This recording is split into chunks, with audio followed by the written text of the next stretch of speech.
Hey everybody, I'm just taking a minute to share and I appreciate you helping share around for a moment and then we will get started.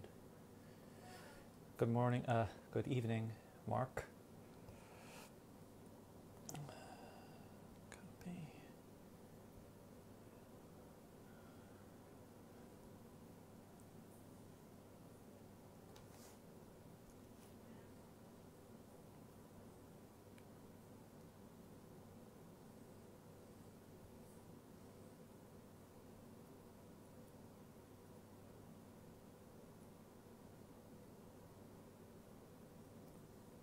Good evening, Gregory. Good evening, Mindy. I'm just taking a minute to share around. I'd appreciate your help and then we can get started.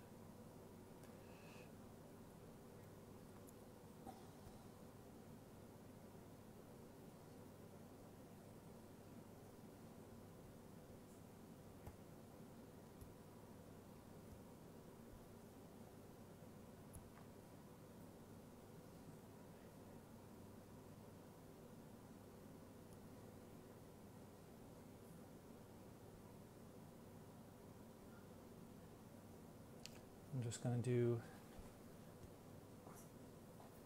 doing the best we can, Cyril. I'm doing 2 more shares and then I'm ready to start. I appreciate your patience.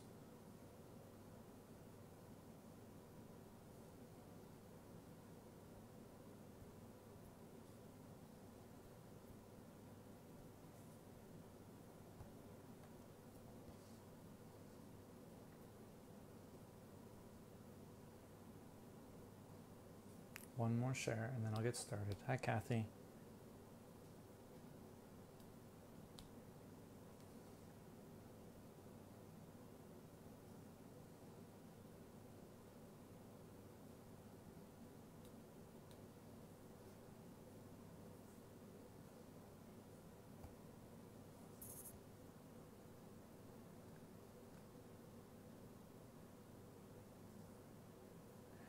Okay. Thank you, everyone. So, welcome. We're going to learn the basics of modern monetary theory tonight, modern money. Thank you for sharing this around to groups where you feel like people can use this lesson, can benefit from learning modern money, which not many people can't. So, let's see here. Okay, so let's get started. Let's see. Hi, Andrea. And more volume, okay. Let's see if I can talk a little louder. Hopefully this is a little better. Please make sure you're using headphones and as loud as you can go. Okay, so I'm just going to wait for just a couple more people. So earlier this week on, Thursday, I was on the Ron Placone show, and there's a link up in the Real Progressives, Modern Monetary Theory for Real Progressives group. That went really well. He put it on the podcast, and a really nice segment was put on his podcast. So you should check that out. And on Tuesday, I'm going to be doing this with... Hi, Aaron. Thank you. Stephen, hello. I'm going to be teaching this. Hey, Rob. I'm going to be doing this on Tuesday with Regina, my friend Regina, which we have been waiting for a long time. I am very excited for that. So 9 o'clock on Tuesday, 9 o'clock Eastern Standard on Tuesday with Regina. So join us for that. But let's get started. A little tangled here. Okay, so, hey, twin. What's up, twin? Okay, so tonight we're going to learn modern money. So what is modern money? I'm going to give a little elevator pitch. This was inspired by Ron Placone, so I came up with an elevator pitch. So let's get started. I'm going to do three parts, and between each part I'm going to take a break and look at your comments and questions. However, Facebook does not let me see a lot of comments. It only lets me see like the past 15 or 20. So if there is a good comment you think I should see, I would appreciate you copying it and then getting ready to paste it when I take a break. so I can address it. That is the big disadvantage of Facebook Live. But let's get started. So what is modern money? The modern money elevator pitch. Modern money, modern monetary theory, or MMT, is the study of how our economy actually functions. Modern money shows why the powerful always get what they want and why the people only get crumbs, nothing at all, or even less than that. Modern money shows exactly how we can actually get the programs that we need, to survive. And it also shows that our government can easily give us these things tomorrow and could have given us these things decades ago. The powerful have always known modern money for war and tax breaks and everything that they want. They just do it. But when it comes to healthcare and education and forgiving student debt and a job guarantee, suddenly they forget about modern money. Suddenly it's how are you going to pay for it? How are you going to pay for it? How are you going to pay for it? How are you going to pay for it? And the way that the saying that I came up to sort of summarize this all is MMT for the rich, rugged neoliberalism for the poor. So, before we get started, I need to make it clear that I'm not a teacher. I'm not an expert. I'm not an economist. I am a student. And it's not my job to teach. It is my job to introduce and open your eyes to the concept of modern money. And then as soon as your eyes are opened up to it, then it is time to go off and learn from the experts, because I am not an expert. However, my one job that I am good at is to take someone who is plugged into the matrix, to unplug them from the matrix, to hold their hand while their eyes get acclimated, and then to send them off. So that's my job. That's my one job. So I want to just put a question out there, and I want those who don't yet know modern money, I'd like you to think about the answer to this question. And that question is why do we pay federal taxes? What are they used for? Why do we pay federal taxes, and what are they used for? So think about that for a moment, and we're going to come back to it. So now, where does money come from? So tonight we're going to talk about electronic money, money in your bank account, money in the credit cards, and so on, money in a computer. Physical money and bills and coins are important, but we're not going to talk about them tonight because that is a very small part of the picture. So we're going to talk about electronic money. And we're also going to talk only about high-powered money, which is money created by the Congress. Money is also created by banks, but that is very different, and we're not going to be talking about that tonight, or at least very little. So we're going to be talking about high-powered money with the Congress. So, where does your money come from? Where does money come from? So we get a paycheck. We get it from our... Oh, I should actually show. I got my Ron Placone shirt. He sent me a shirt after I was on the show. Pretty cool. All right. So we get money from a paycheck. We get money from our patrons. We get money from those who purchase merchandise from us. We get money from various places. So for me, we'll say a paycheck from a company. Where did that company get it from? They got it from their customers. Where did those customers get it from? Same thing. That cycle continues over and over and over again. But eventually there's one point where the money came from a company, and that company or the government agency came from the government. Specifically, it came from the Federal Reserve. So the Federal Reserve creates the money. But they don't just do it because they want to. They don't make the decision to create the money. They don't make the decision to create it. They are told to create it. And they're told specifically to create it by the Treasury. And the Treasury is told to create it by a law that is signed by the President. A bill that is signed into law by the President. And the bill is created by Congress. So the ultimate answer is Congress creates the money. Congress is the monopoly currency issuer. According to the Constitution, Article 1, Section 8, the Congress is the monopoly currency issuer. They are the only ones in the world who are allowed to create the United States dollar, high-powered version of it. They are the only ones allowed to create the United States dollar. They can create as much as they want, whenever they want, and for whatever they want. And they're the only ones in the world that are allowed to do it. So the Congress is the ultimate answer of where does our money come from. So when they write a bill, they write a number into that bill, literally $1.4 trillion for year one, $1.5 trillion for year two, so on. They actually write a number into a bill, then the president signs that bill into law, and money is born. Money is born, and now money exists because they want it to exist. Very similar to a child drawing a $1 trillion bill onto a piece of construction paper. Very similar to choosing to tick up the number on a scoreboard. It exists because you want it to exist.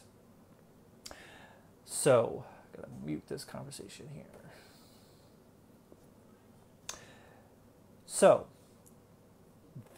I should emphasize that the Federal Reserve is the Bank of the United States, but that does not mean that the Congress has to go to the bank like we go to a bank. We go to a bank and we get out a loan for $100. We immediately owe $100 plus interest to that bank. But there's no comparison at the federal level.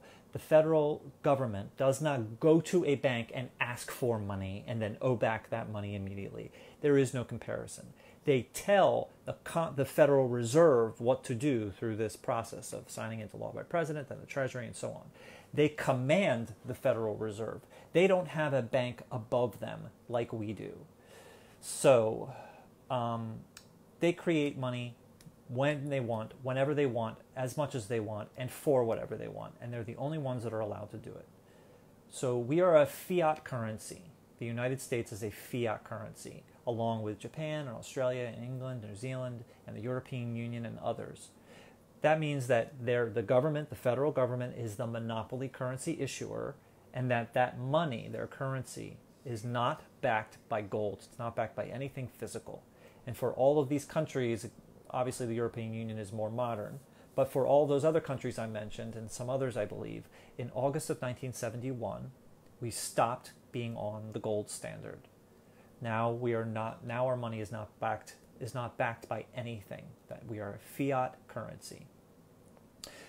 So we have the Federal Reserve, who is the monopoly currency issuer, and then everybody else who uses the dollar is a currency user. Monopoly currency issuer, currency user. So me and you, our families, our companies, the municipalities and states, and even other countries, Russia, China, everyone who uses the United States dollar is a currency user. We cannot create the currency. We cannot create the dollar. We could try, but we would go to prison for federal prison for counterfeiting. So here's the important part. You and I, as currency users, require income. We must get money from somewhere before we can spend it. We must get money from somewhere else before we can spend it. Okay? But the federal government, who can create the money whenever they want, for whatever they want, as much as they want, and they're the only ones that are allowed to do it, they do not need to get income from anywhere or anything. So, when the government creates money, when they create it, that is exactly the same thing as saying that they spend it into the economy. So when the federal government spends money into the economy, that is the same thing as saying as they create money. They're the only ones where that's true, where create equals spend. Okay? So if you create the currency, if the federal government creates the currency, they do not need any income. They don't need to borrow it. They don't need to get it from China. They don't need to get it from taxpayers. They don't need to get it from anybody. Okay? So the big lie, here's the big lie, and this is what every other lie is based on. And that is that the federal government, the economy of the federal government, the money for the federal government, the budget for the federal government is just like the economy and money and a budget for me and you. That is the big lie.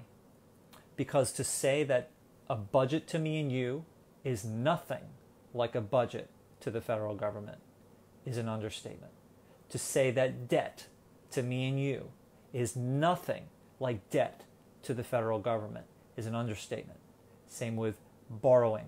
Borrowing to me and you is incredibly unrelated to borrowing for the federal government. So we're going to get into all these terms more specifically. But the big lie is that the economy and money and a budget for the federal government is just like money and the economy and the federal and a budget for me and you. They have nothing to do with each other. But that's what most people believe because that's what most people have been taught for their entire lives. Okay, so I asked in the beginning, if you don't know modern money, what would your answer have been for why do we pay federal taxes and what are they used for? And the answer that I normally get from those who don't know it yet, the answer that I normally get is they pay for stuff. They pay for health care. They pay for too much war. They pay for infrastructure. They should pay for infrastructure. They pay for things, Medicare, Medicaid, all of these federal programs, the salaries of the FBI. They pay for stuff. Federal taxes pay for stuff. But now we know that the federal government, as the monopoly currency issuer, does not require income, which means that if they don't require income, then federal taxes cannot, not just don't, but cannot pay for anything. They can't. They can't pay for anything. Borrowing from China, borrowing from the people, doesn't pay for anything. So from Ellis Winningham, federal taxes do not fund federal spending. Federal spending funds federal taxes. I'll say that again. Federal taxes do not fund federal spending. Federal spending funds federal taxes. We do not fund the government. The people do not fund the government. The government funds the people. Because think about it. When the country began, we created the Constitution, the country began, but the first dollar has not yet been created. The government cannot go to the people and say, you owe me $100 in taxes. Because what are you going to pay your taxes in? They haven't created a dollar. They haven't given anybody a dollar yet. It is not possible to pay your taxes until the government gives you a dollar to pay it with. The government funds us. The government funds the people. The people do not fund the government. So, the Horse for All Act of 2018. I'm trying to be more friendly to non-progressives. With progressives and the private progressive audiences, I would say Pony for All Act of 2018, the Bernie and Hillary thing. Horse for All Act of 2018. You and I are lawmakers. We are congressmen. And it is our job to write a law to give every American citizen, every man, woman, and child, a horse for free if they want one. Completely ridiculous, but let's take it seriously just for a few minutes because it's going to teach us something very important. So everyone in the country, all 320 million Americans in the United States, we want to give them, if they want one, a free horse. Okay? So our assumptions are money is no object. We have infinite money at our disposal. The government is not corrupt. The president said he's going to sign it, and we have access to the best people in the country to manage this. So no management or logistics problems at all. So the problem for me and you is to write this law to specifically outline how, step by step, we can get everyone in the country to have a horse. So we have 320 million horses. No, we have 320 million people. We have around 500,000 horses in the country. So that's not going to work. The demand for horses far outstrips the supply for horses. So we must somehow get the horses, must somehow increase the supply of horses or decrease the population. We probably don't want to decrease the population. So we're going to increase the population of horses. So how do we do that? They must reproduce. Mommy and daddy ponies must do their thing over and over and over again. So 500,000 horses today somehow must get up to 320 million horses. We could import them. We could also import them. But by far, the biggest solution is going to be reproducing them. So now we have to consider, what is the gestation period for a horse? How long is the gestation period? So let's say, I have no idea, let's say it's 9 months. And then after a horse is born, how long after can a mommy pony do their thing again? So let's say 2 months. So that's 11 months total. So every 11 months, a mommy horse can do her thing. So how long will it take for 500,000 to get up to 320 million? Let's say 20 years. That feels reasonable. So in 20 years, 500,000, we can reproduce it to 320 million. All right, good. So now we're on our way. What are the consequences of this now exploding population of horses? Now we must increase the food. That now they require much more food. Now they require much more water. Now they require more fencing, more shelters, more horseshoes. The grass must be tended. The areas must be tended. Now we must distribute those horses all around the country, build more farms around the country so these horses can be distributed, because they've got to get closer to the people so they can pick them up. Now we need more horseshoes and veterinarians and breeders and caretakers. So now we must educate more caretakers and breeders and blacksmiths and so on. And so it creates all of these ancillary industries, which clearly benefits the people, and that's a wonderful side benefit. That is not the point of what I'm trying to say, though, but it is a great benefit for the people because it creates new industry and new business. So now we're on our way to 320 million horses. Now it's time for the people to pick them up. But if we had the people just go and pick them up, they have no idea how to take care of horses. Their homes are not prepared to take care of horses. So we have to train them. We have to get their houses prepared. We have to take all of these things, the food and water and shelter and services and veterinarians and blacksmiths. We have to get all of these things available to the people on a micro scale all around the country.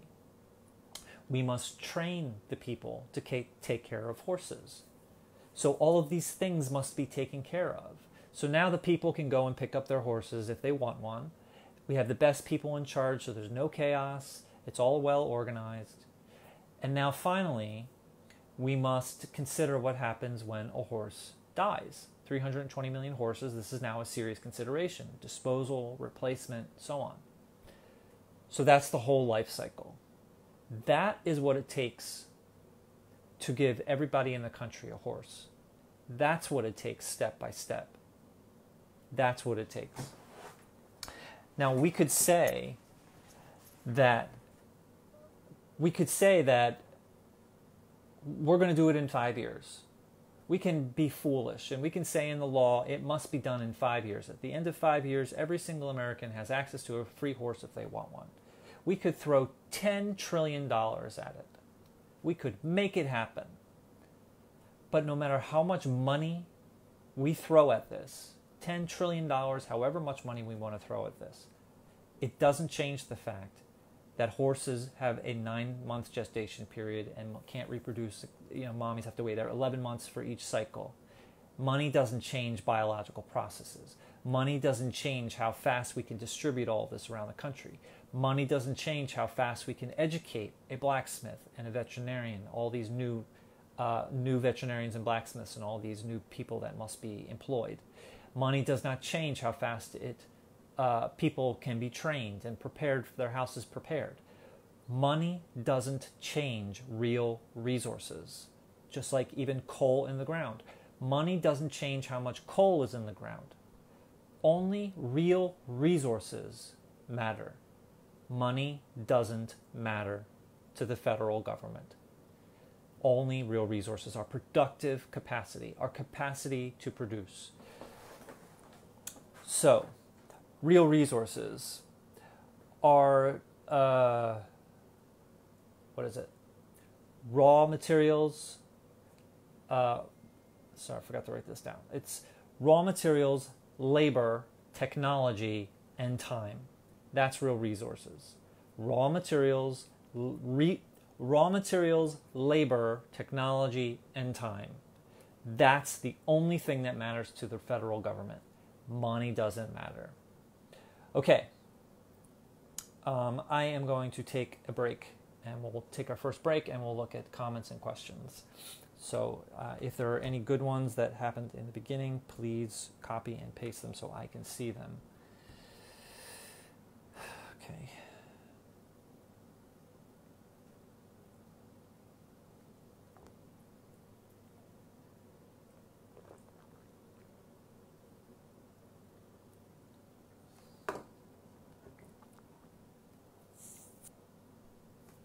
Okay, let's see. Oh. Wow, I could see quite a few. All right, that's good. Let's see. Horse before the cart, says Stephen DeVore. Money needs to be created before it can be paid back. Correct. Federal spending. Yes, I believe, Mark, you are the person that told me the second half of the federal spending funds federal taxes. You're the one that told me the second half of that. Federal taxes do not create federal spending. Federal spending creates federal... No, Stephen DeVore, it is federal spending does not fund... No, federal taxes do not fund federal spending. Federal spending funds federal taxes. What's the difference between micro and macro economics? Microeconomics is considering how me and you are personally affected by the economy. So it only looks at an individual. Macroeconomics looks how it affects the entire country as a whole, the economy as a whole. Excuse me. So for example, becoming addicted to alcohol might affect me and my family. I might become sick. I might be crazy, act crazy. I might do something stupid. It might affect my family in a negative way, emotionally and psychologically. That's a micro view of alcoholism. A macroeconomic view of alcoholism is to say that if a large amount of people become addicted to alcohol, then that would affect at a macroeconomic level our healthcare system. So we want to stop addiction of alcohol or opioids or whatever it is in order to put less pressure at an macroeconomic scale on our healthcare system. Because looking at a macroeconomic scale helps individuals. So if we stop addiction on a macroeconomic level, clearly that will help individuals. But if we look at a microeconomic level and we just try and help one person or certain kinds of symptoms, that does not necessarily help the macroeconomic picture. I'm not saying the words quite right, but...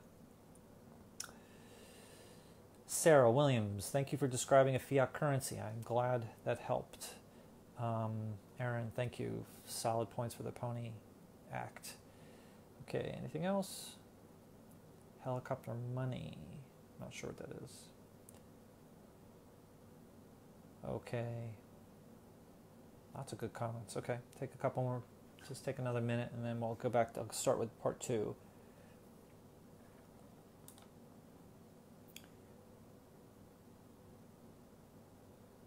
Yes, thank you. Yeah, Romplicone went really well. It was we had a very false start the week before, but we did it over again on Thursday and it went really well. It's on youtube.com/Romplicone. Went very well. Gary Twin. Okay, I think that's all. Let's go to part 2. Okay, time to start part 2.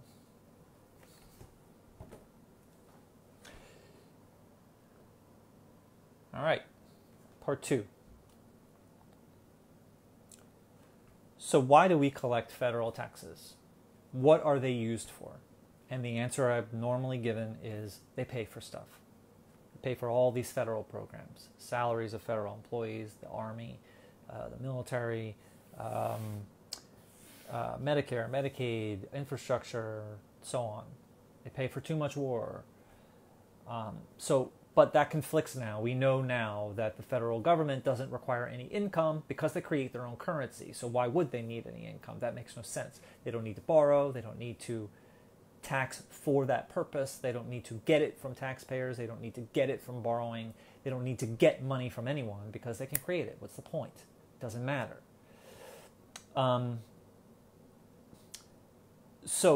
But federal taxes are extremely important.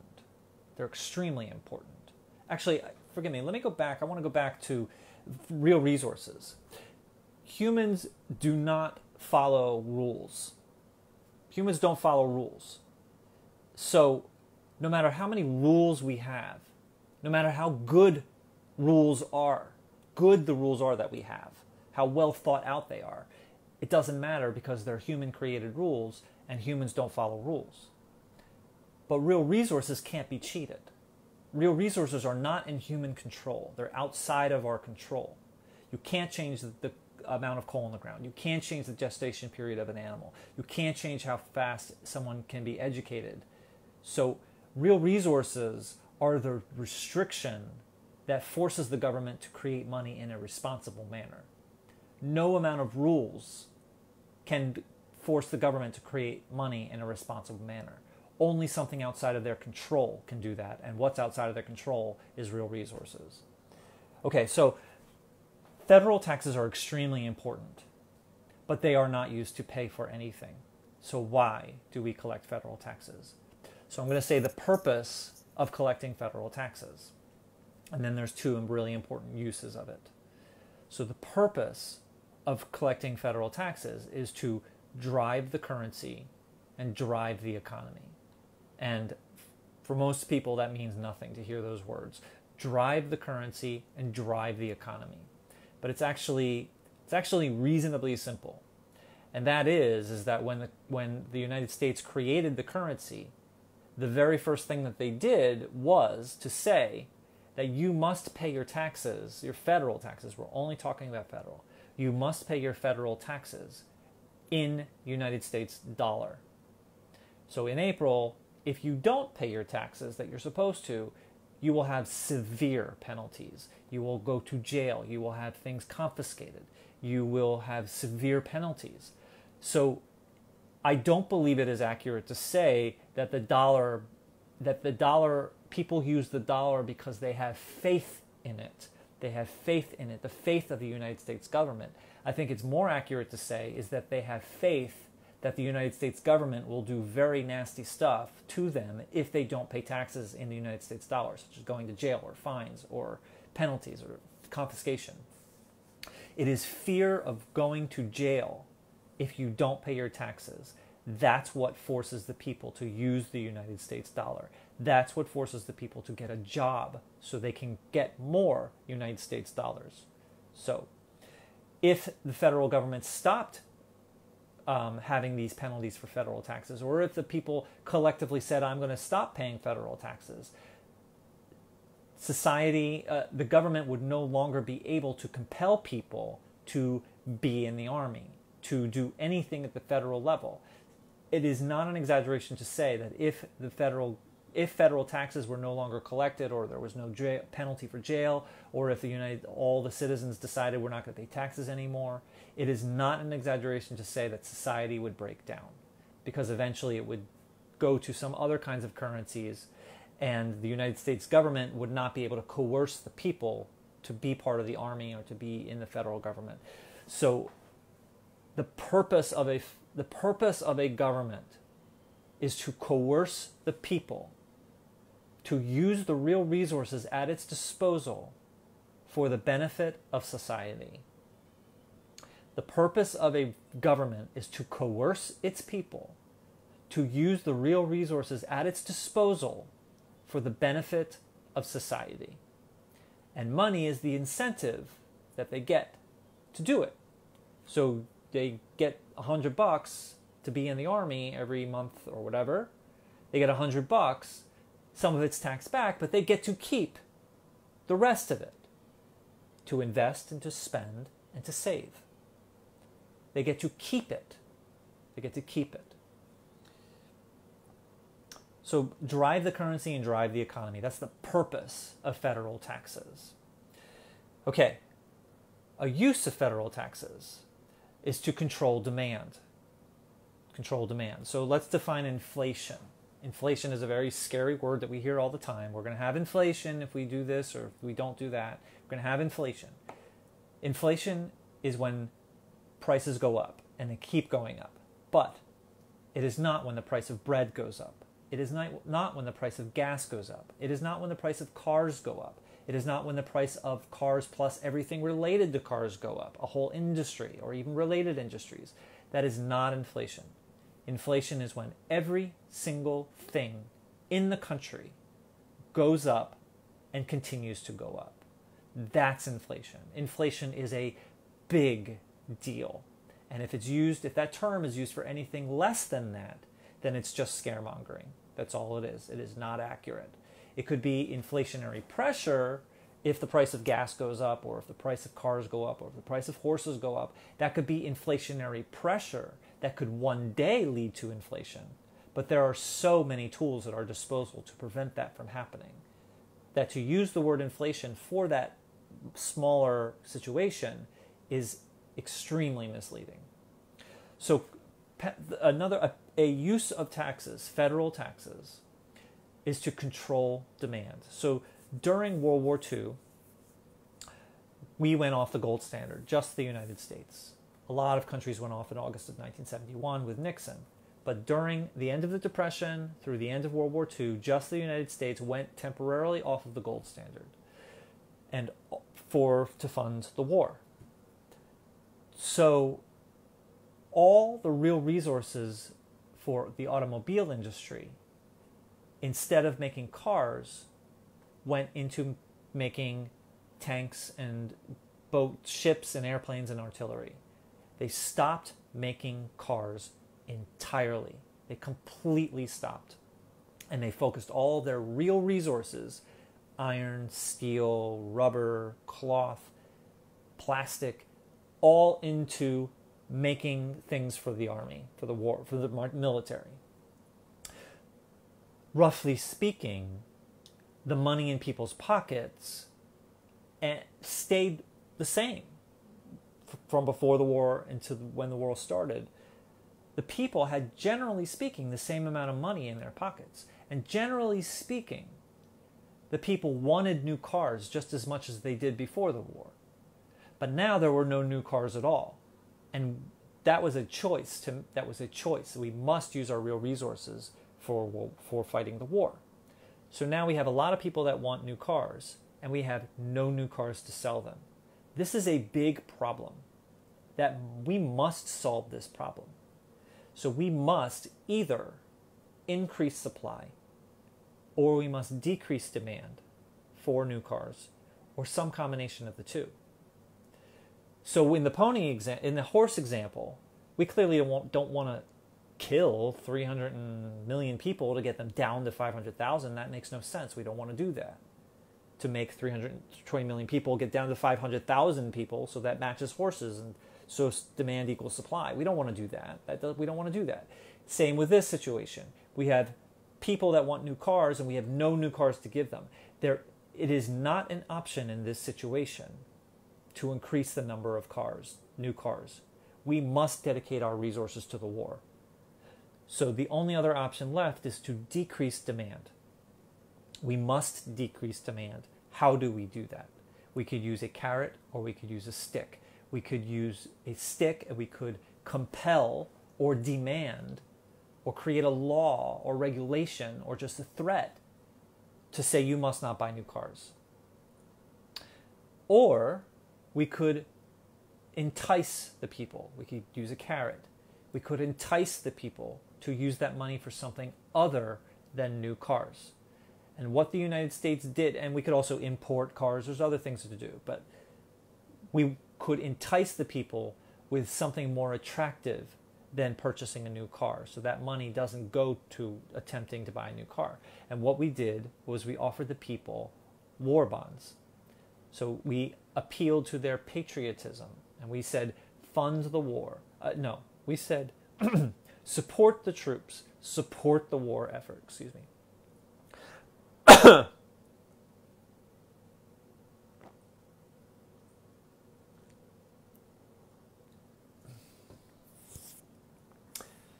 So war bonds were marketed as support the troops, support the war effort, which strongly implied that it funded the troops and funded the war effort. We now know that it didn't because they don't need any income. The federal government doesn't need any income. But, so we offered the people war bonds. So you could buy it for any amount you want. Let's say we purchased it for $1,000. Let's say we purchased one that had a 10-year maturity and a 5% interest. So $1,000, I want to buy it for $1,000 war bond, and in 10 years from now, I get $1,000 back plus 5%, $1,050. Excuse me.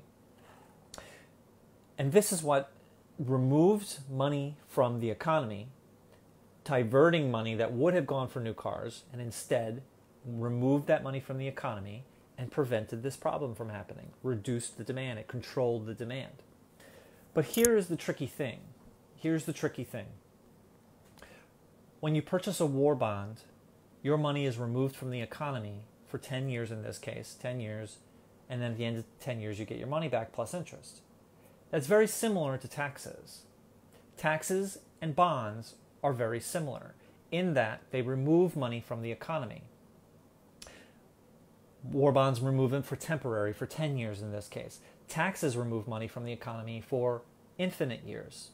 Taxes are coercive. They're required. You don't have a choice. War bonds are voluntary. You choose to do it if you want to, and how much you want to do it for. And of course, war bonds have a bonus, have an interest. Taxes, of course, don't have that. But here's the tricky part. When you pay $1,000 in taxes, when you pay $1,000 in war bonds, for a war bond, let's say a war bond, you pay $1,000 for a war bond. You tell the government, I want to buy $1,000 for this 10-year 5% bond. They say, great.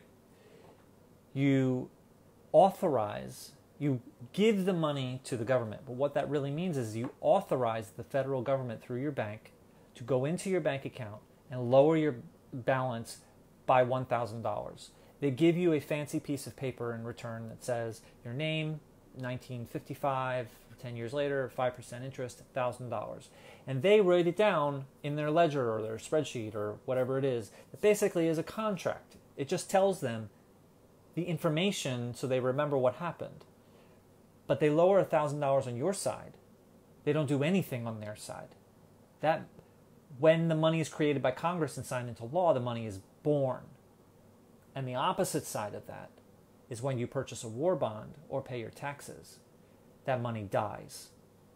It's not transferred from your bank account for the federal government. They don't have that money. They wrote down how much it is in that spreadsheet or ledger.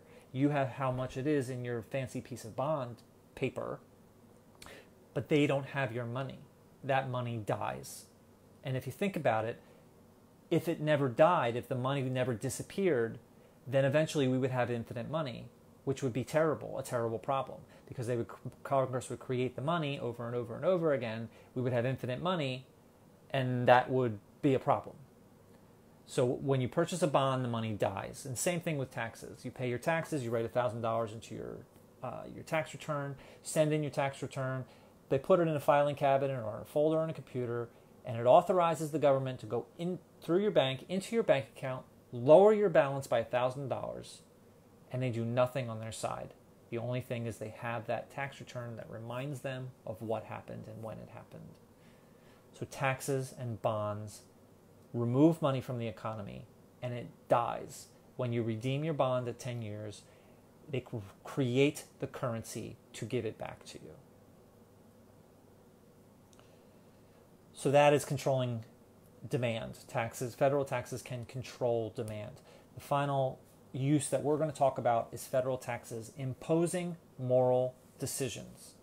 And this is easy to understand. And these specific examples are more appropriate to state and municipal levels, but the concept is the same. The concept is just as valid. So imposing moral decisions. So we could increase taxes on alcohol and cigarettes and gambling and drugs to increase taxes to decrease the use of alcohol and gambling and cigarettes.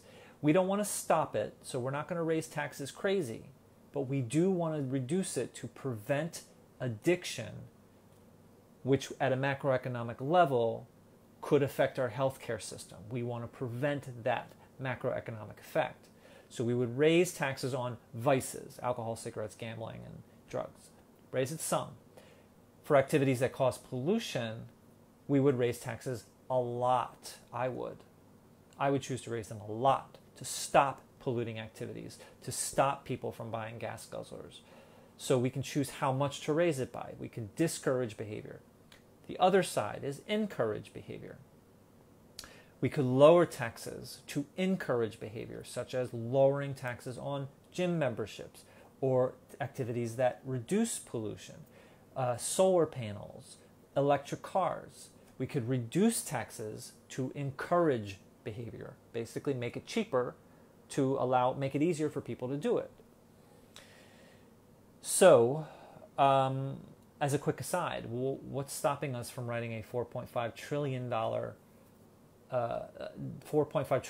into a bill and purchase the fossil fuel company, completely shut it down, and now we have the beginning of a green economy, and without a fossil fuel industry or one that's quickly phased out, now we have incentive to make it happen. What's stopping us, aside from corruption, what's stopping us from doing that?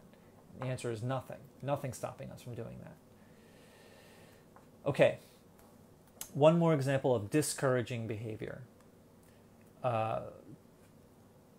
Imposing moral decisions. So discouraging behavior. We want to tax the rich so they are not so rich. We want to tax the rich because they are too powerful. We want to tax the rich because at some point, they get rich.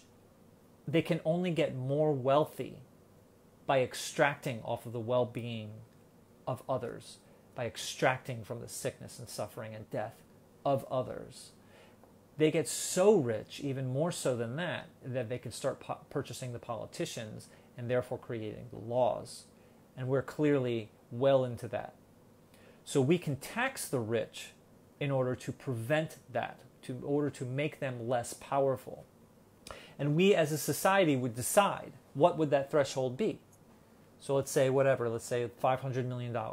Up to $500 million, enjoy whatever money you want, enjoy it, we're not going to tax it too bad. But once you reach that threshold that we decide, then we are going to seriously tax it because you are too powerful. You can't be that powerful. So we're just going to tax the obscene part, what we decide is obscene. We tax them because it is moral and just and equitable and right. We tax them because it's the right thing to do. We do not tax the rich. We cannot tax the rich in order to get their money, which makes sense given everything else that we've just said. The federal government creates its own money, therefore does not need any income. Therefore, taxing the rich to get their money does not make economic sense. Same thing with reducing the military. Yes, I believe that we should reduce the military because we are the bullies of the world. We can't do it quickly. We have to do it responsibly because we've been so horrible for so long. But we must reduce the military because we are belligerent. But we can't. We should not and we can't reduce the military in order to get their money. It is not possible. It does not make economic sense. So, modern money is knowledge. Modern money describes. It doesn't prescribe. It only describes. Modern money doesn't say that we should tax the rich. Modern money doesn't say that we shouldn't tax the rich. It doesn't say,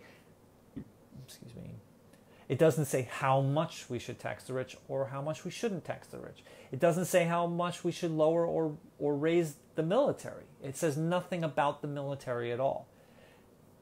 It just is what modern money does say, however, is that if we tax the rich at a certain amount, then that would have a macroeconomic effect related to income inequality and power, empowering the people. It would have an effect if we did it at certain levels. But it doesn't say to do anything or not do anything. Just like medicine.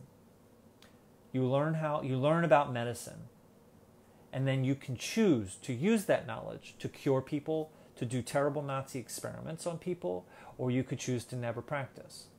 Same with a wrench. You could choose to put that socket wrench into your toolbox.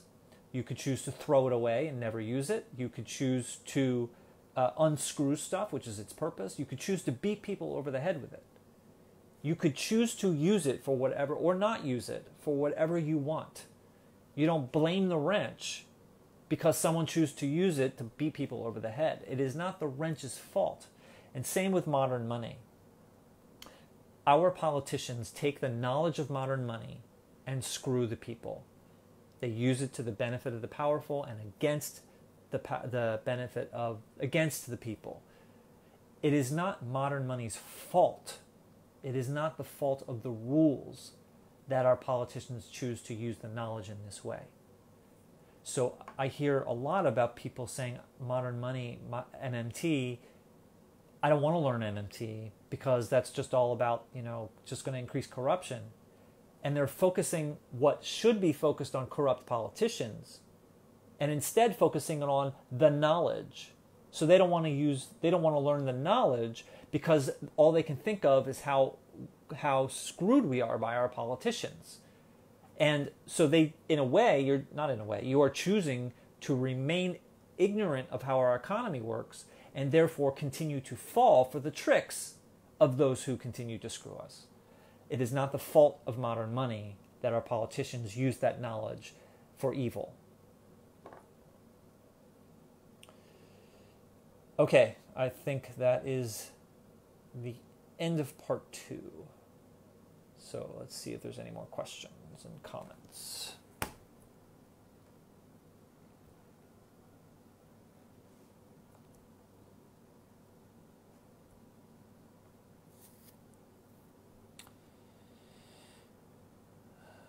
Okay. Here we go.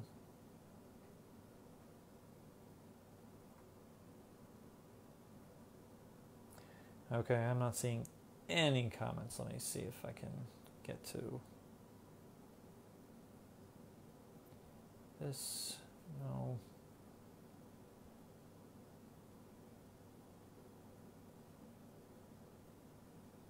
Discussion. Nope. Not seeing any comments at all. So if there's any good comments that I haven't addressed, I would really appreciate your copying and pasting them so I can see them, because I don't see any comments at all. None. Okay, so Deborah Locher, are you saying the maximum number of individuals that can be supported sustainably by a given environment is known as its carrying capacity? I don't think that's addressed to me. I think I'm missing part of a conversation. I'm trying to learn this. I want to corner my congressman. Oh, yeah. Yeah. I have a very good response to that kind of thing that's going to be coming up. Okay, the maximum number of individuals that can be supported sustainably by a given environment is known as its carrying capacity. Productive, I think that's similar to what I was saying. Productive capacity, our capacity to produce, our real resources can handle. That's how much money we can spend that's how much money our federal government can spend into the economy. If we have the real resources to do something, we do it. We should do it. If we don't have the real resources to do something, we shouldn't do it. We should not spend that money. That would be a problem, or it simply wouldn't work. So I got a great question on the Ron Placone show, Get Your News on Ron, on Thursday, and it was about student debt, forgiving all student debt. So the army, the military, uses a ton of physical resources. It's intended to be disposable. Everything, tanks and bombs and everything is intended, even troops, are intended to be disposable. So it takes a lot of physical resources. Healthcare takes physical resources, have to build buildings and medicine and medical supplies and maintain the buildings and so on, uniforms. But compared to the military, it is a lot more labor intensive. Doctors are supposed to stay on for years and years and years. So it takes less resources to give people health care. And forgiving student debt takes zero resources. None. There is no reason why we couldn't and shouldn't pay off student debt tomorrow. There is no reason. There is no economic consequence to doing so, not directly speaking. The only pressure that real resources, the only pressure that is placed on real resources with forgiving student debt is the secondary effect of all of these people suddenly not having this $1.5 trillion in debt that they have to pay off. So now they have the extra money, disposable income, to purchase more resources. That is a secondary effect on real resources. But directly speaking, forgiving student debt has no effect on, requires no real resources at all. So, okay. I don't see any other comments. I'm just gonna...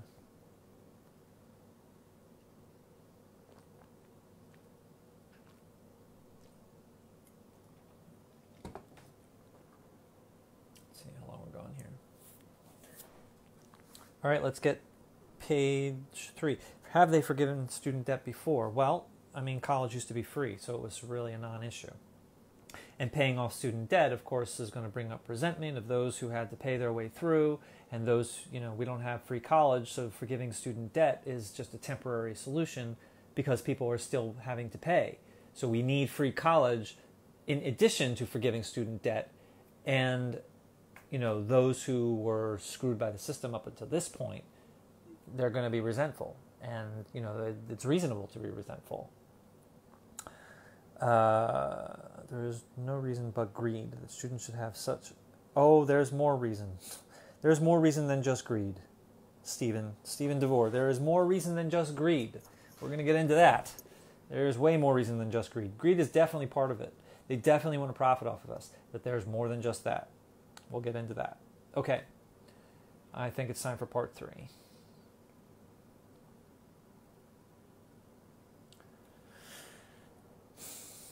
All right, the big lie. The big lie is that the economy and money and a budget to the federal government is exactly the same as the economy and money and a budget to me and you.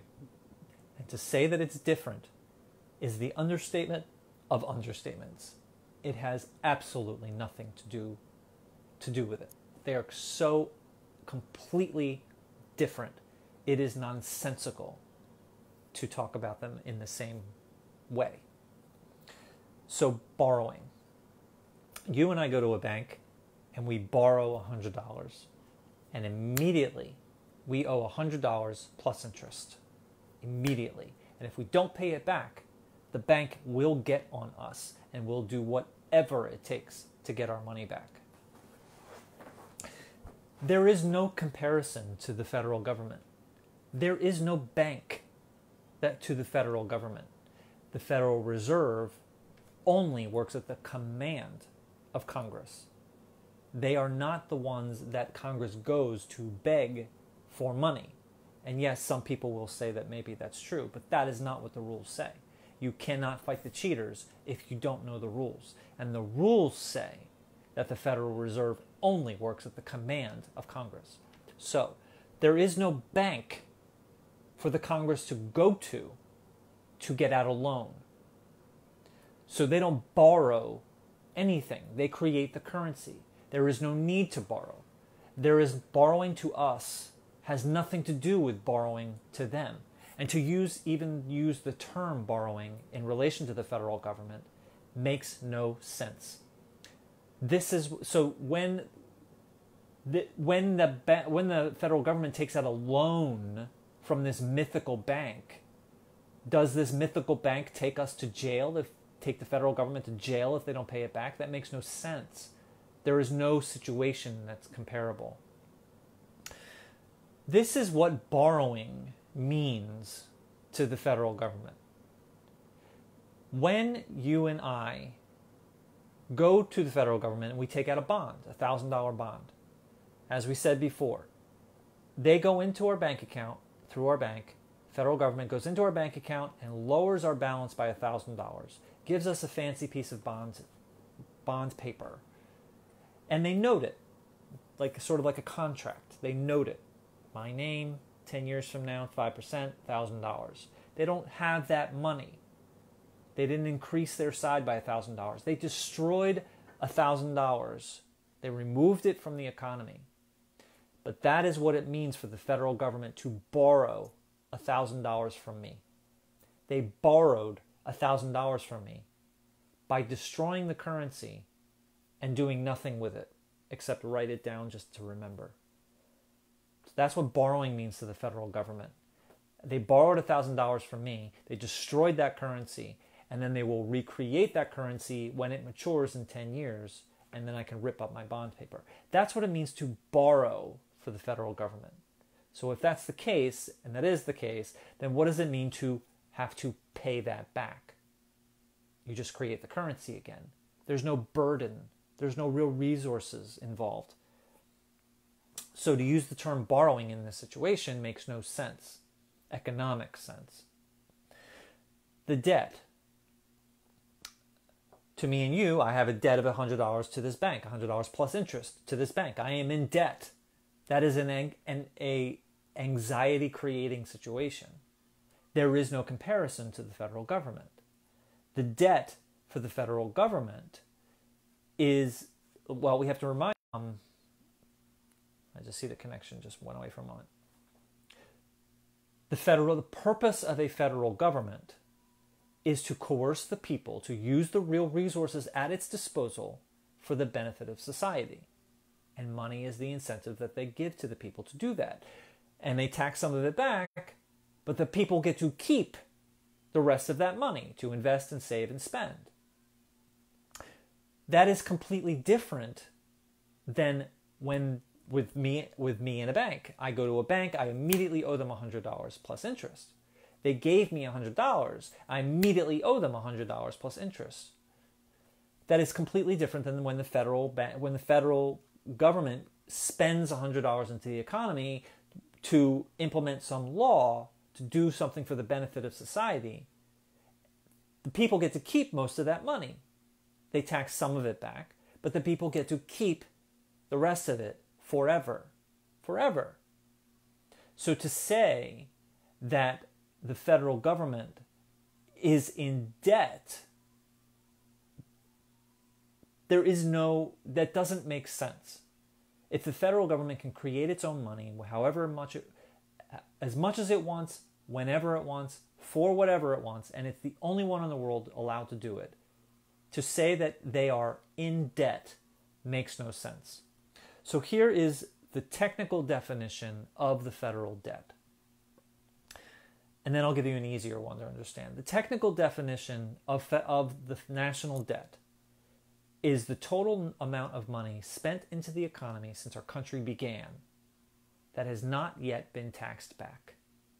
The total amount of money that has been spent into the economy by the federal government since the country began that has not yet been taxed back. Okay?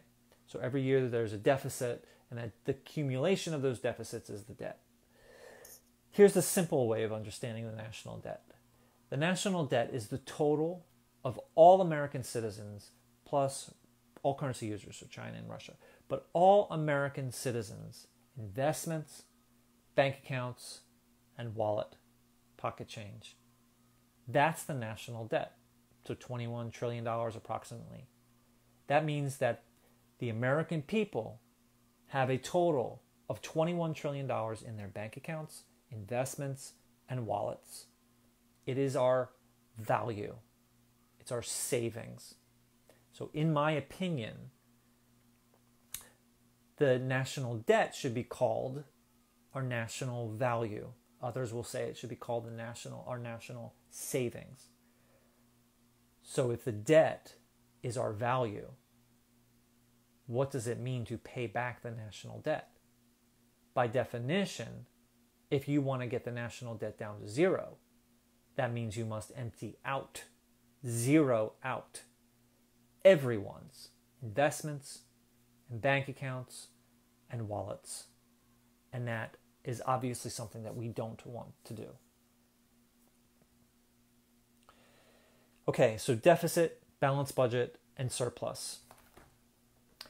So me and you, I budget $100 for the week for gas and food and children and everything. At the end of the week, I spent exactly $100. I budgeted perfectly. My budget was exactly balanced, a balanced budget. I was fiscally responsible and probably a little bit lucky. $100 I budgeted for, I spent exactly $100. Surplus, I budgeted $100, and at the end of the week, I spent only $85. So now I have $15 left over that I can do something special with my family. I was fiscally responsible, probably even more lucky. I was a surplus. I was fiscally responsible. And now a deficit. I budgeted $100 for the week for all of these things. At the end of the week, I had to spend $120. I went over my budget.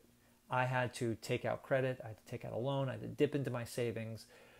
I had to spend more than I budgeted for. I was fiscally irresponsible and probably a little bit unlucky, but I was fiscally irresponsible. So a balanced budget and a surplus are fiscally responsible for me and you. A deficit for me and you is fiscally irresponsible. Okay? And that's what we hear for the federal government as well. So now let's go to completely opposite world for the federal government. The purpose of a government is to compel the people to use the real resources at its disposal for the benefit of society, and money is the incentive that they give. Tax some of it back, but they get to keep most of it. Keep it forever. So what is a balanced budget to the federal government? So this is very simplistic, but is reasonably accurate. So if federal government spends $1 billion into the economy, let's say $100, spends $100 into the economy so people do what needs to be done with the real resources. And in April, they spent $100 to the economy, and in April, they tax back $100. That is a balanced budget. They spent exactly as much as they taxed back. And now the people have nothing. They have nothing. They have gotten no money this year from the federal government. So they have nothing to invest, nothing to save, and nothing to spend. They had to use 100% of it to pay back the government. So the only way to spend and to survive is to dip into your savings or take out credit or take out a loan. Use credit or take out a loan. This is a bad thing. This is a bad thing. This is no different than a government, a slave economy, basically.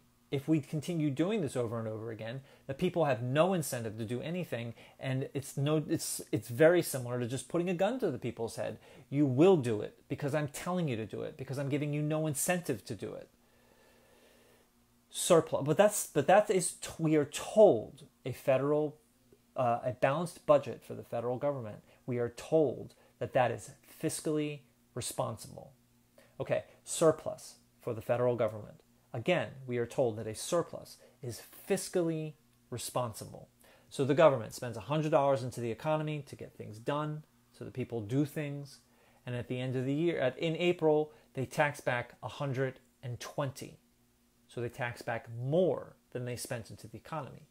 So now the people have even less, not just nothing, but even less to invest and to spend and to save. So not only can they not pay their taxes back, not only can they not spend, not only can they not invest, not only can they not save, they have to use 100% of that money to pay back the government for taxes, and they have to dip into their savings or take out credit or get a loan in order just to pay their taxes. And then on top of that, they have to survive and get food and do what they need to do. So but we're told that is fiscally responsible. That's what we're told. And finally, the deficit.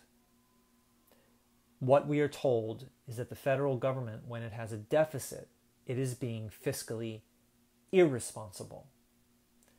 So the government spends the deficit for federal government, deficit. They spend $100 into the economy so that people do what needs to be done. And then they tax back $30. So now the people have $70 to keep.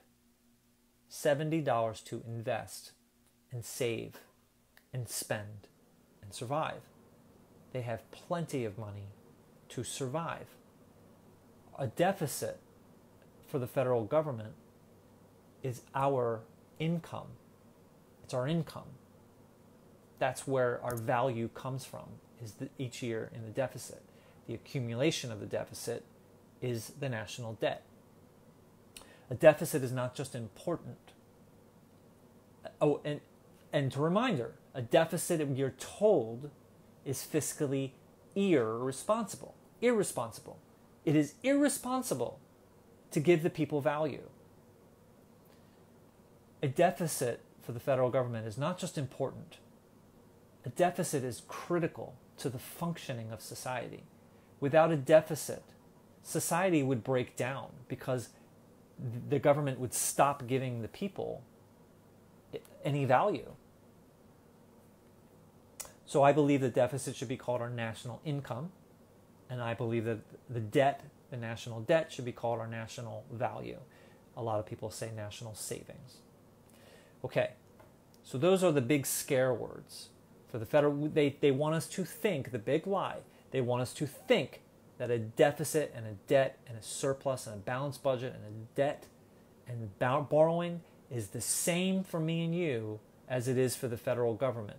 They want us to think, to feel the same anxiety when we ask for things, when we ask for Medicare for all or free college or forgiving student debt. They want us to feel that same anxiety with these scare words so that we worry that getting these things will cause economic chaos. Okay, so Social Security. Social Security, we hear all, it's going to go broke. It's going to go broke even earlier than we thought. That people want to borrow from Social Security so we can do other things. And people are trying to steal from Social Security so they can do other stuff. But Social Security is a federal program. And no federal program requires income because the federal government creates the currency. So that means that there is no pot of money for Social Security or any federal program. Excuse me. There is no pot of money for any federal program. There is no pot of money. Social Security has no pot of money to go broke, to empty, to steal, to borrow from. There is no pot of money. So the Social Security Administration was created by a 1935 law, Social Security law, that the Social Security Administration is an accounting agency created in 1935, and their only job is to determine, based on the formulas in that law, how much each senior citizen should get each year or each month. Then they tell those amounts to the Treasury, and the Treasury creates the currency and delivers it to the people. So there is no bucket of money. And the only way for Social Security to go broke is for that Social Security law to be changed so that the formulas compel the Social Security Administration to give less and less and less benefits, and finally no benefits. So the only way for Social Security to go broke is for our Congress to decide for it to go broke. They choose for it to go broke. There is no economic reason, there is no real resource reason that we should be giving less benefits to our senior citizens. They simply want to give less benefits to our senior citizens in order to privatize. This is privatization. Defunding by choosing, with federal programs, by choosing to defund, sabotaging, and then looking back a few years later and saying, oh, it broke, we have to privatize it, and what a coincidence, that means I get to profit off of it. That's privatization. And finally, one last point about this, which is the CBO, the Congressional Budget Office.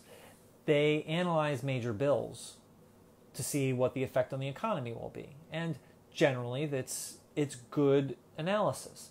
However, in 1985, during the Reagan administration, a law was passed that compels the CBO to use scaremongering, to frame the entire analysis in economic scaremongering. They must say when Social Security will go broke, how much the debt is going to be exploding, how much the deficit is going to be exploding. So things that make no economic sense are the featured parts of the CBO analysis. And they're the only parts that people know. All the good analysis is behind those scare words, but they are compelled to do that scaremongering by a 1985 law from the Reagan administration. Okay, so final points. Money is a unit of measurement. It's not a thing. It's not a physical thing. Money is a unit of measurement for debts and obligations. It is no different than a quart or a gallon or a millimeter. Quart can be exchanged for a gallon can be exchanged for a millimeter. A dollar can be exchanged for a pound, can be exchanged for a yen, can be exchanged for an Australian dollar.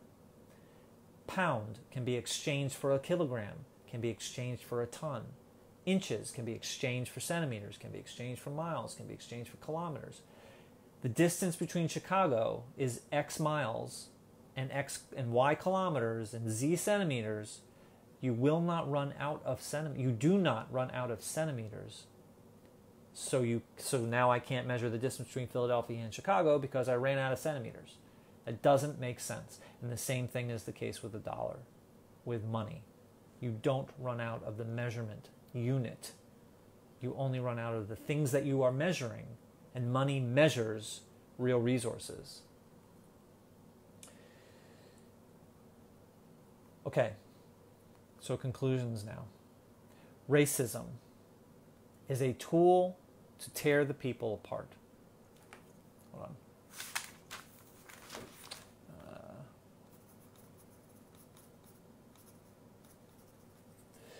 Racism is a tool to tear the people apart.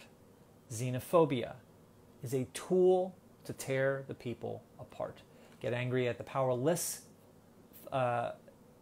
Mexican because they stole your job. Don't get angry at the powerful person that chose to hire them and chose to not hire you. Get angry at the powerless Mexican.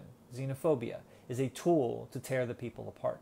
Classism is a tool to tear the people apart. You have less money than me. You are not as good as me. Homophobia is a tool to tear the people apart. Economic ignorance is a tool to tear the people apart. It is the perfect storm of information to get everybody to fight with everybody. Progressives, we want these big programs. And then all these people that are afraid of their taxes going up see our big programs and they are convinced, they know, they are told that our big programs are going to raise their taxes. And they're not against healthcare, they're not against education, but they are against their taxes going up. They are convinced that that will cause them, their companies, their families, and the country to go bankrupt. And because of that terrifying fear, they are against our programs. They fight tooth and nail against our programs, even though it makes no sense for federal taxes to go up in order to pay for these big programs. It also makes no sense for us as progressives and Democrats to say, please raise my taxes. I want my taxes to go up to pay for health care for everyone, not just me. I'm a kind person. I want everyone to have health care. Please raise my taxes. I don't want it to go to military. I want it to go to health care and education. Please raise my taxes. That is just as economically nonsensical, as economically inaccurate, as the terrifying fear of the people who are afraid of taxes going up. And we say, oh, please raise my taxes. And they say, you're nuts. What are you talking about? And none of it matters because federal taxes don't fund federal spending. So why are we even discussing this? We're fighting over it, and it doesn't even matter. It makes no sense to discuss it. And then finally, we want to tax the wealthy. Even Bernie Sanders says the rich must pay their fair share so we can have infrastructure. When it is not possible, not just that we shouldn't, it's not possible to tax the rich for their money. It is not possible to reduce the military for their money. And so when we want to say we want to tax the rich so we can pay for infrastructure or health care, then all these people say, how dare you penalize success? Who do you think creates the job anyway? So now we're fighting over that. We're fighting over taxing the rich. And now we want to reduce the military because we are mourning what that money could be used for, fixing Flint's pipes, giving us health care. And then people who want the military say, how dare you jeopardize our national security? How dare you jeopardize our troops? What's wrong with you? And so now we're fighting about that. We fight about the money. And then the conversation completely goes away from what's important, which is fighting for health care and fighting for education and fighting for fixing Flint's pipes and forgiving student debt and the federal job guarantee. We only fight about how we're going to pay for it. The conversation completely goes away from what's important, and we are only discussing what makes no economic sense. Okay, so we do not need to take power from the rich or from the military. We do not and cannot take money from the rich and from the military. We don't need to take power from the powerful. We need to empower ourselves. We don't need to hold on a moment. Forgive me. Power. We don't need to take power from them. We need to empower ourselves. We don't need to fight the powerful. We need to stop fighting each other. There is nothing wrong with disagreeing on policy. We should disagree on policy, on whether we should have health care and how it should be done. There is nothing wrong with disagreeing on policy. There is a big problem disagreeing on the reality of how our economy works. That is a problem because we will never get to any policies as long as we disagree on how the economy actually functions. So Medicare for all, final point. Medicare for all. They don't want to give us Medicare for all not because they don't want us to be healthy. They want to profit off of our sickness. They want to profit off of our suffering. They want to profit off of our death. They definitely want to profit. That is a big deal. But that's not the biggest thing. The biggest thing, the even bigger thing, is that giving us Medicare for all means that we are no longer chained to our jobs.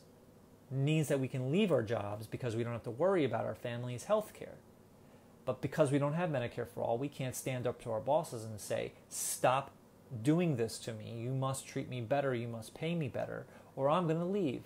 And they say, fine, leave. There are 1,000 more people like you. And now we're chained to our job. We can't stand up to our boss because if we leave, then our family no longer has health care. But that's not even the biggest thing, is standing up to our bosses. That's not even the biggest thing. The biggest thing, in my opinion, is that if we were unchained from our jobs, we left our jobs, and if we could leave our jobs and not worry about our family's health care, then we could run for office, and we could take over their positions and become the government that we deserve to have. But since we're chained to our jobs, we can't afford to leave office. We can't afford to leave our job, and we can't afford to run for office. And that's the biggest thing. Not giving us health care, not giving us education, saddling us with student debt, not giving us a federal job guarantee, keeps us powerless. It keeps the powerful powerful, and it keeps the powerless powerless. That's why we don't have these things. Because I learned this from Caitlin Johnstone. Power is relative. The only way that the powerful can stay powerful is by actively choosing to keep the powerless powerless. That is the only way. And that is why we don't have any of these programs. So as soon as we get Medicare for all, if we get Medicare for all, instantaneously, power shifts from them to us. We don't have to fight them. We just have to get Medicare for all, because getting it immediately shifts power from them to us. And even more so with the federal job guarantee, because now we can stand up to our bosses and we can say, you can't treat me this way. You must pay me better. You must stop treating me this way, or I will leave. And you have no power to do anything about that. I can finally stand up to my boss. So, Bernie Sanders taught me why the world is horrible, why the country is horrible, why, not having health care, this is why it's horrible. Not having free education, being saddled with student debt, this is why it's horrible. He taught us that if we have health care, if we had education, if our student debt was forgiven, if we had a federal job guarantee, this is why it's wonderful. He helps us envision the country as it should be. That's the magic of what Bernie Sanders taught us. Why things are bad. Money in politics is the root of all evil, and this is why. This is why it's horrible. This is what could be. Envision the world as it should be. That's what Bernie Sanders gives us. And that's what a lot of progressive media gives us, the same thing. But what they all, what they all don't do, what most progressives don't do, is they don't tell us how we can actually get these things. That's how I discovered modern money. Bernie Sanders says we should have all these things. Okay, that's great. So why don't we have all these things? Why don't we have any of these things? And I kept asking that question. Why? Why don't we have it? Why don't we have it? Why don't we have it? And modern money is the answer. Economic ignorance is a tool to tear the people apart. And until we ask for these things, until we stop asking for these things in a state of economic ignorance, we will never get them. We will never get them. And that's what we do, is when we go to the Congress and we say we demand single-payer health care. We demand it, and we demand it tomorrow. And they turn to us and they say, oh, I wish I could. I know how much you need it. I know how much you want it. I know how much it would alleviate your suffering. There is nothing more than I want than to give you that. But I can't, because of money, because of the debt, because of the deficit, because of fiscal responsibility, because of all these things that I am not in control of. I wish I could, but these external things that I am not in control of make it impossible for me to do so. When the truth is that they use the big lie to hide the fact that they just don't want to give it to us, that they are paid not to give it to us. So I believe that when we go up to the Congress and we say we demand single-payer health care, give it to us tomorrow, and they turn to us and they say, oh, I wish I could, but I can't because of this, and how are you going to pay for it? I wish I could, but how are you going to pay for it? The answer is technically because the Congress wants to give it to us. If you wanted to give it to us, you would. If we had the resources to do it, you do it. Period. That's the answer. You create the money if we have the real resources to do it. That's the technical answer. But for me, how I would answer it, when they come to me and they say, oh, I would love to, but how are you going to pay for it? We will pay for it by getting you out of office and replacing you with someone who will never ask us that question again. And the only thing that they will do is whatever it takes to give us that thing. And until that day comes, 100% of our energy is focused on making your life a living hell until you either give it to us or you get out of office. That is the answer to the pay for question. That is how I believe the answer to the pay for question. That is how the pay for question should be answered, in my opinion. So I'll just say one more time, we don't need to fight the powerful. We need to stop fighting each other. We don't need to take power from the powerful. We need to empower each other. And what I believe is that we need to educate each other on the reality of how our economy actually functions, because then we will stop falling for the tricks that they keep telling us and we genuinely keep falling for, especially the pay for question. And when we can join as a team, then we can go onto the Congress and truly get these corrupt politicians out of office, because we must get these corrupt politicians out of office and replace them with Alexandria Ocasio-Cortez's and Connie-Ella Ings and Bill Silembros, people who know how the economy actually functions and actually care about the people. The end. Let's look at your comments.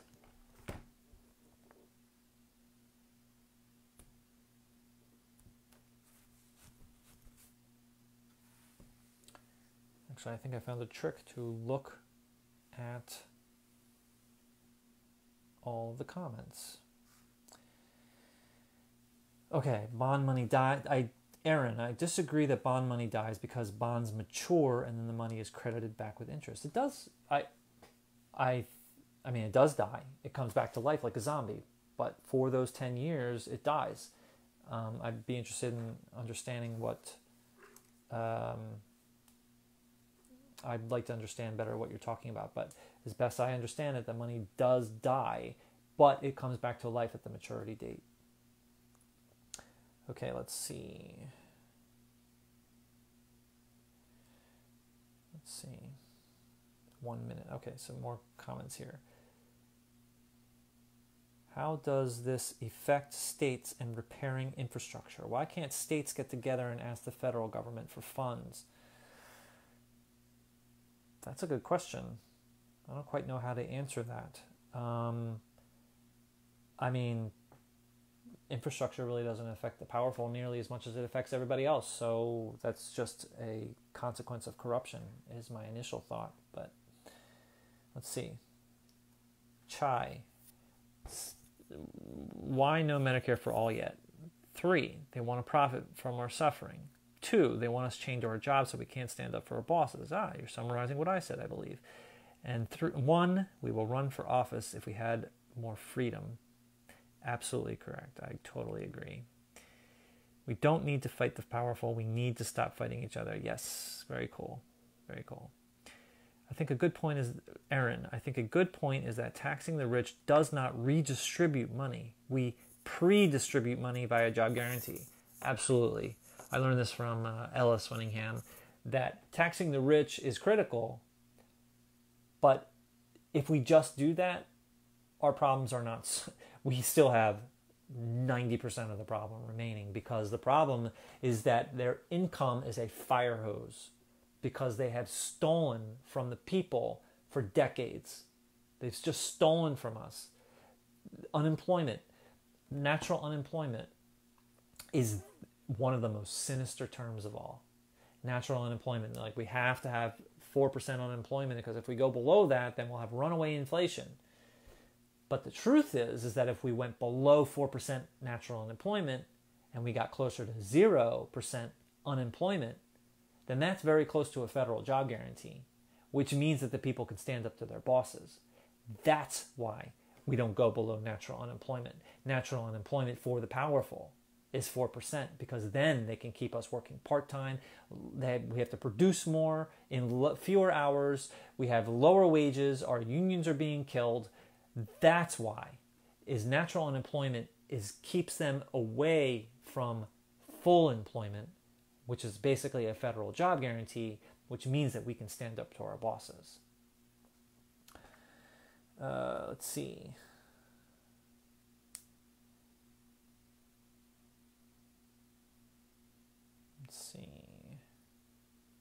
Taylor Bukowski. Why, when I explain MMT to people, they don't believe me?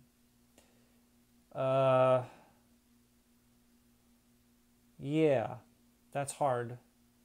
I find that you really, really have to gain people's trust before you can even start the conversation, because it is so different than what we have all been told for our entire lives. And if you don't take the time to gain that trust, I don't see that there's much point in even starting the conversation. Because, for example, I taught Graham Elwood this lesson. He was my first, and if you watch that, it's a very primitive version of what I just said tonight.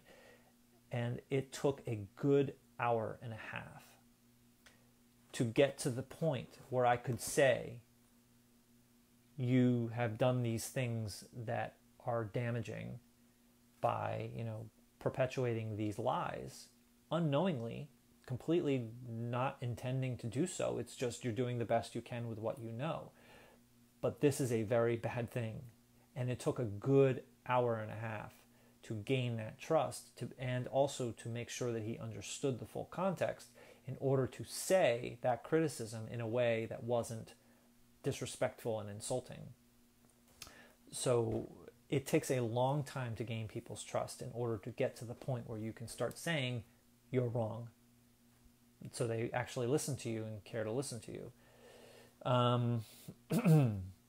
So let's see. I don't think any American should be allowed to make more than $2,800,000 a year. I would be cool with that. Let's see. Rob Baxter. Government surpluses mean private deficits. Yes. A government surplus means we have a deficit. That is really bad. And think about it. A balanced budget amendment would codify balanced budgets into the Constitution. So we would never have any more income ever again as people. That would be basically turning us into a slave state, and only those who are sitting on enormous piles of cash, we have to beg them and take their money. They're the only, just disaster.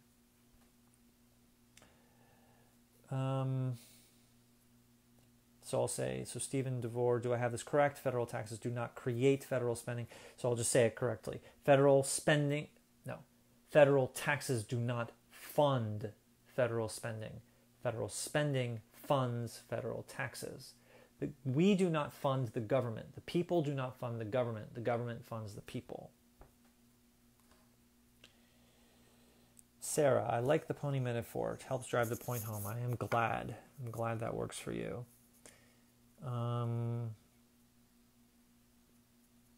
When you are talking about paying off the national debt, are you referring to no longer issuing treasuries? No, I'm not talking about what you do in the future. I'm just talking about paying it off right now. There's no reason to. You can still sell treasuries, but I'm just saying pay it off right now, and then you can continue doing whatever you do. But just to pay it off, just for briefly, momentarily, getting your debt down to zero. I'm not saying what you should or shouldn't do after that point. A lot of good comments here. Let's see. Erin says overpopulation is the problem in response to somebody else. Overpopulation is a pretty horrible problem, but that's really not directly related to what we're talking about. Me? Am I speaking at the MMT conference? No, I'm not. I'm not. I'm not. This is not appropriate. Everyone that's going there is going to basically understand MMT, and I could sort of talk about what, the concept of how to bring this up to people that are basically neoliberals and unknowing neoliberals in disguise, thinking they're progressive. I could sort of talk about that. I think I have, a good way of taking someone who misunderstands and bringing them to neutral and then opening their eyes. But I can't conceive of a way of really doing that at the conference. But someday that might be nice. Thank you, Aaron. The Pony Act is good, solid points. Thank you. Anything else?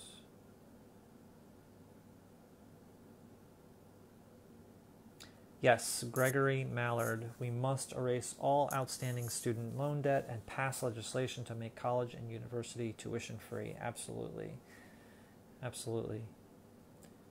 It is important, Mark. It is important to remember that currency is only created by the federal government when it purchases goods and services from the private sector, which is us, in order to provision itself. No paper dollars are dropped from black helicopters, not even green helicopters. Yet physical money is not, the government, the Congress doesn't choose to create physical dollar bills and coins. I believe that they just create the currency. The federal government, the Federal Reserve, creates electronic money. And then at a later date, a bank might say, we are having, people are coming in and demanding a lot of 20s, so can we please have $50,000 in $20 bills? And so then they would go to the Federal Reserve, and the Federal Reserve would deduct $50,000 from their bank account and then send them $50,000 in cash, in physical money. So physical money happens after the money has already made it into the economy, as I understand it.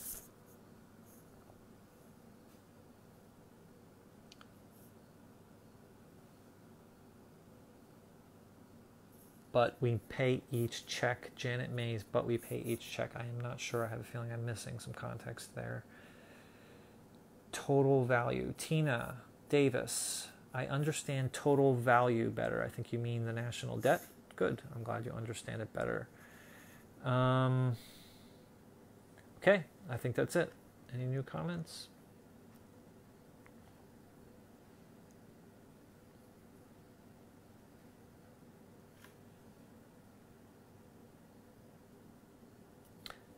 Steven, yeah, sure, please, friend me, private message me. You can ask me some questions, that would be fine.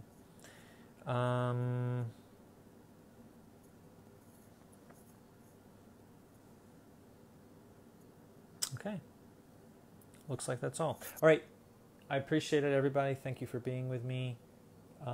Very good questions. I'm glad I could finally see comments. I found a trick to see comments. Facebook is just really weird, but I think I found a way. So, all right, thank you. I will be doing this again, and on Tuesday night, I'm teaching Regina, my friend Regina, the lesson. It's going to be the first time teaching this in public, the full lesson in public, since I did it with Graham in late June. So I am very excited. I'm very excited to be talking with her because she's great. And my Ron Placone interview is up. I posted it on Citizens Media TV and in Real Progressives, the Monomonetary for Real Progressives group. That went really well. I was very happy with that. And he also put out a podcast the next day on Friday, and he took a really cool 15-minute portion from it. So the beginning 15 minutes. So that's on his podcast at the 22-minute mark. And then finally, the Ron Placone podcast, his theme song, there's harmony on his theme song at the beginning of every podcast, and I am the person singing that harmony, which is really, really exciting that he chose to take that and go with it. So check out his podcast as well. That's all on Citizens Media TV. Okay, thank you, everybody. See you next time.